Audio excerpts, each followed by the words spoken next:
بسم الله الرحمن الرحیم. السلام علیکم. کتونکو د پښتو ټي وی نه مونږ تاسو په خدمت کې حاضر یو. کتونکو نن مونږ تاسو ته د قادر خان د مرګ او هغه چې د بالیوډ کم شکل مونږ تخکاره کو د هغه باره کې مونږ تاسو ته معلومات درکو. خو د هغه نمخ کې کتونکو زمونږ پښتو ټي وی چینل سبسکرایب کې او بیل آیکن ضرور دباو کې چې زمونږ نوري ویډیوګانې تاسو ته په وخت دررسي. کتونکو 2 ورځې مخ کې د بالیوډ یو غټ اداکار په کینیډا کې د ډېرې زیاتې بیماری نه پس وفات شو او د هغه په جنازه کې ډېرو غټو هیروګانو شرکت کړي وو. هغه د خخولو نمخ کې په یو جماعت کې کېښودو او د هغه رسومات یې ادا کړل په کومه کې چې په زرګونو مسلمانانو شرکت کړي وو. کتونکو قادر خان هو همیشه د پاره د دې دنیا نه لاړو خو پتلو کې خلکو ته د بالیوډ د مخ نه پرده اوچ تکړه او د بالیوډ اصلیت یې ټولو خلکو ته وښودو او د بالیوډ د غټو هیروګانو اصلي مخ یې خلکو ته ښکاره کو. کتونکو د ډېر وخت نه قادر خان د بالیوډ نه لري وو او په کینیډا کې با خپل خاندان سره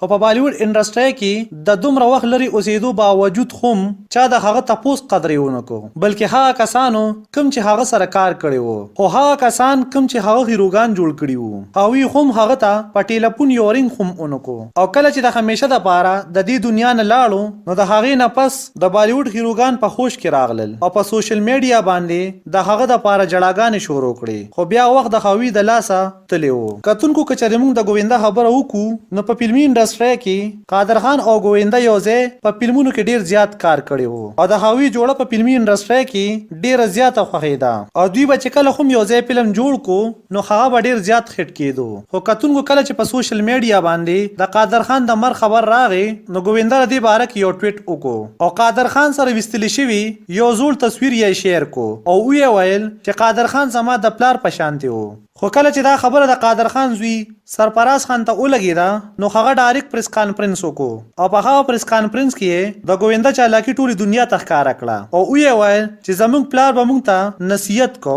چې همیشه دپاره د چا نه هم تمه مه ساتئ او هغه دا هم ویل چې د ګوینده نه تپوس وکړې چې زما پلار د دومره وخت نه بیمار و نو تا یې څو ځله تپوس کړی دی. زما پلار خاورو ته هم وسپارلی شو خو تر اوس ساعته پورې هغه موږ ته یو رنګ قدرې ونه کو. سرفراز وویل چې زموږ انډسټري اوس داسې شوې ده چې څوک خوب نه چا پروا نه کوي. سرفراز وویل چې په فلمي انډسټری کې داسې کسانو چې زما پلار ورسره ډیر نږدې پاتې شوي وو خو په دې کې یو کس داسې هم و کوم چې زما پلار ډیر خوښو کوم چې امیتاب بچن دی. سرفراز وویل چې کله کله به ما د پلار نه تپوس وکړو چې تا ته فلمي انډسټری کې څوک یادېږي نو هغه به د امیتاب بچن سر نوم اغستو او ما ته پته ده چې هغوی ته هم زما پلار ډیر ګران و. زه غواړم امیتاب بچن سر ته پته ولګي زما پلار پتلو کې هم تاسو ډیر یادولې. کتونکو د قادر خان یو ډیر ښه ملګری شکتی کپور هم او کله چې هغه ته د قادر خان د مر خبر وشو نو هغه ډیر غوسه شو او صفا یې ووی چې قادر خان په اخیری وخت کې